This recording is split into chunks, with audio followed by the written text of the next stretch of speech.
What's going on, guys? How y'all doing? This is why I love May so much, because basketball is one of my favorite sport growing up to watch. So May is the NBA playoff and also the Stanley Cup playoff for the NHL. I'm not a big hockey guy, but it is cool to have multiple sports playoff happening at once. Make it more exciting, especially if you are betting. I don't condone gambling, but you know what? I just got into sport betting and it makes sports so much more fun to watch. I'm not gonna lie, it is pretty upsetting when they do stupid stuff like call a travel or call off the basket when they are like 1 point away from the threshold that you had to bet on. If you know what I mean, if you bet, you know what I'm talking about. That is always so annoying, and especially in the playoff when it's like a blowout, the last 5 minutes of the game of the fourth quarter, they usually take out their starters to rest them up for the next game, and they don't meet their points that you bet on. That's also so frustrating too, but it's part of the fun. So if you guys ever want to bet, I have a link down below for some betting apps and websites that you can use to bet, and link in my promo code. If you use that, you guys get free bet money. Some apps has differently. Some apps give you $50, $100 to $150. And if you use my code, I also get some money out of it for referring to you guys. So if you guys want to check it out, please use my code. I really appreciate it and have fun gambling. But let's get back to the NBA. So the Denver Nuggets just played the Phoenix Suns. Game 6 of the semifinals in the West. And it was in Phoenix, Arizona, which is the home arena of the Phoenix Suns. And they got smoked. The Phoenix Suns absolutely got smoked.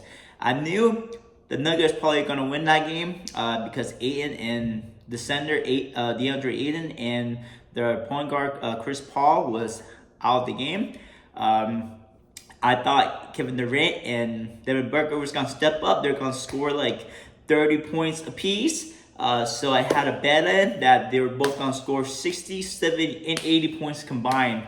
And I got smoked. That did not happen. Spoiler alert. The Phoenix Suns got absolutely destroyed. Like, just smoked out of the water.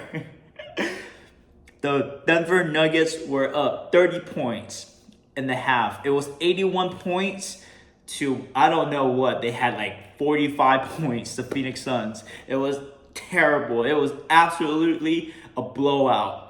And I got nervous because I bet that Nikola Jokic, the center for the Denver Nuggets, were going to get over 30 points in that game.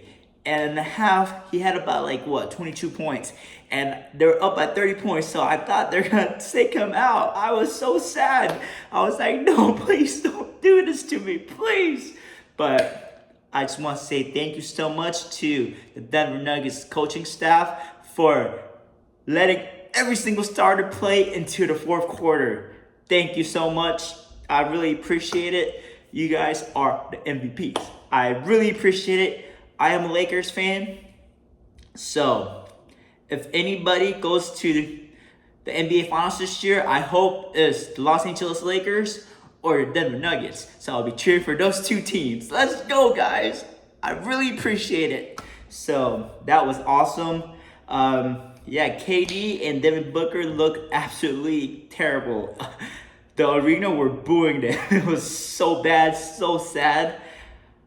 But it is what it is. So the Phoenix Suns got eliminated, of course. And the Denver Nuggets are the first team to advance to their conference finals. And the game before that was... what team was it? Yes, the Philadelphia 76ers versus the Boston Celtics in Philadelphia. So it was Philly's home arena in Philadelphia, right?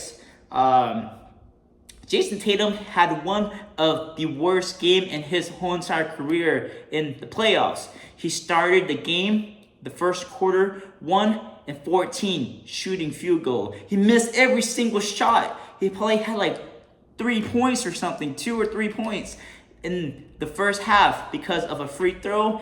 And I think he made like a layup. I'm not sure, but it was absolutely terrible. But somehow the Boston Celtics were leading the whole entire game. The first 2 quarters, even with Jason Tatum missing every single shot, going for 1-14, they were up by over 10 points, which was crazy, crazy, crazy, crazy. So this is the thing about sport betting that pissed me off so much is I watched the last 3 games of the 76ers and the Celtics. I wanted to bet that Philadelphia would win the ball toss-up in the beginning when we're going to do the jump ball to see who gets the first possession. Because every single jump ball, the 76ers win. So I wanted to bet on that, but I couldn't find, they didn't have a betting thing for that. So I was going to bet on that. That was the first thing. But I think the first 2 games, I believe, Joel Embiid for the 76ers, the reigning MVP this year, he was hurt, so he didn't really play. But every game that he played in, so the last 3 games of the 76ers versus Boston Celtics, Joel Embiid made the first basket, right? He scored the first basket. So one game he shot a 3-pointer. One game he did kind of a layup against, it was like a close range shot, but he bounced it against the backboard and it went in. So technically that counts as a layup. Third, he did a mid-range shot. So I was thinking, that's 3 games in a row, right? And every single jump ball, Philadelphia is going to get the first possession. So I think Joel Embiid is going to score the first basket. And he did everything already. He hasn't shot a free throw or a dunk. So that's why I bet on. And it was plus 2,000 or something crazy. So if I bet $1, I would have won $200. It was something crazy like that. So that's why I did. I bet on Joel Embiid scoring the first basket. Behold, what happened? Philadelphia Sixers got the jump ball. They had the first possession. Yes. James Harden had the ball. He was dribbling it. But this mother effers wouldn't pass the ball. He just freaking shot a crappy shot. And then he missed it. I'm like, oh my God, pass it to Joel Embiid. Why are you not passing it to him? He didn't even look at him. That was insane. And then they went on the other way. Celtics, they lay up, but they missed it. I was like, oh my God, I'm so happy. Yes. The Philadelphia got the ball back. Nobody scored yet. Maxey has the ball, right? Maxey did a pick and roll with Joel Embiid, and Joel was wide open. And he didn't pass me, didn't even look at him, and he bricked it. He bricked a freaking mid-range shot. I'm like, oh my gosh. I was kind of happy. Okay. At least he didn't score, so I was doing this. And the Boston Celtics got the ball, went the other way, and I don't know what happened. Marcus Smart was wide open, and he shot a 3, and it just broke my heart. I was so mad. I was so mad. They didn't even look at Joel Embiid. They didn't even attempt to pass him the ball. I was so furious about that. So that's one thing about sport betting that gets you so mad. Like, they did that on purpose. And then I had like 6 bets on the Philadelphia 76ers. Of course, I bet that they would win. I bet that Joel Embiid would get 30 points, 40 points.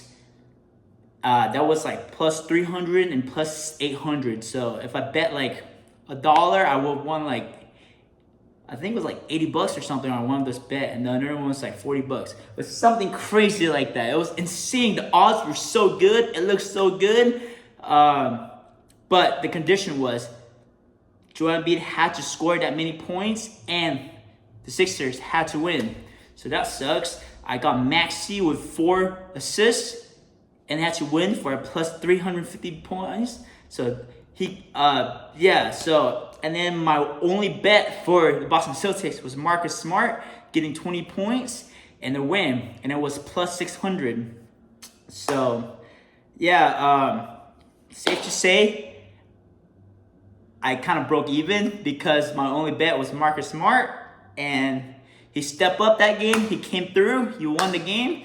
Good job. Good job for Marcus Smart. But Joel Embiid, the Sixers sucks. I'm not betting on the Sixers anymore. I'm calling it right now. Game 7, Boston Celtics is going to win. There's no way they're going to Boston and beating the Celtics, especially if Jason Tatum had the worst game in his career and he couldn't win.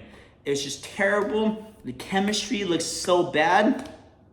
James Harden cannot make a three-pointer right now to save his life. He's not even attempting any 2 three-pointers. The last 2 or 3 games, after his game-winner three-pointers, he hasn't really taken more than like three shots in 3 three-pointers, if you know what I mean. That's like tongue twister right there. But yeah, he hasn't attempted any 3-pointers at all. Maxey, I thought he was the guy. I thought he was him. I made a post in my Instagram. It's like, Maxey is the guy. The first 3 quarters, he was high. He was playing defense. I was like, this is like the Kawhi Leonard in 2015 Kawhi Leonard when they played against the Miami Heat and they won the championship. Like, his hands were going everywhere, he's getting steals, he's getting blocks, he's going chase down blocks, and then go over, he was scoring 20-something points. I'm like, this is him. He is him.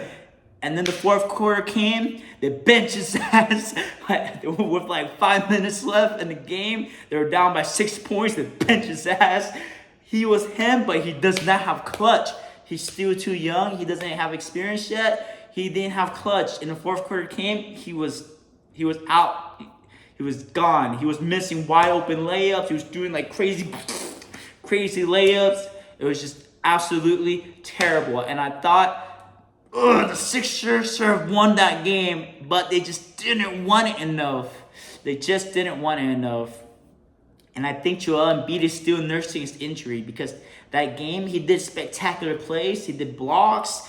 He got a whole bunch of good blocks, chase downs. He tipped the ball a few times, but every time he will be on the floor holding his knee, his left knee, I think, that he has a partial ACL tour or whatever on, or MCL tour. So that's pretty dangerous. I don't think he's fully healthy. If I were to guess, I'll say he's probably like 75 or 80% healthy, which is pretty dangerous. James Harden, man. Some of his technique is still working, but he's being too passive right now. He's mostly a point guard now. He used to be like a Luka with like, he just hogs the ball, score and stuff like that, but now he just feels too passive. He's the point guard, so he should carry the ball and make plays, but the game I was watching, the game 6 I was watching, sometimes Joel Embiid would get the ball, right? And then James Harden would just like give me the ball, pass me the ball. And then Joel would just look at him and just totally ignore him and just back up and then shoot like a mid-range shot. He did it like 3 or 4 times. He made all those shots. So, of course, James Harden couldn't say anything. But I felt like there's some kind of tension going on there. It happened a few times with other players too, like Maxey and stuff. When James Harden, it looked like James Harden was just like walking to the half court, just standing on the half court and just be like, give me the ball, give me the ball, give me the ball. And people would just look at him and just not even like, just ignoring him. I don't know what that is. That felt weird. I just don't think the Sixers have it. I don't think they have it. I can't imagine them going to Boston and beating the Celtics. Not after what happened in the game 6. So if I was a betting man, I think I would bet on the Celtics. But if you guys are liking the odds, because I think depending on what app you use, the Sixers are a plus 200 to 300 favorite. So you're going to win more money if the Sixers wins. But that's it, guys. Thank you so much for watching my videos. My name is Kenny. I go by TMFIREG. Please follow me on Instagram. Thank you so much. See you next time.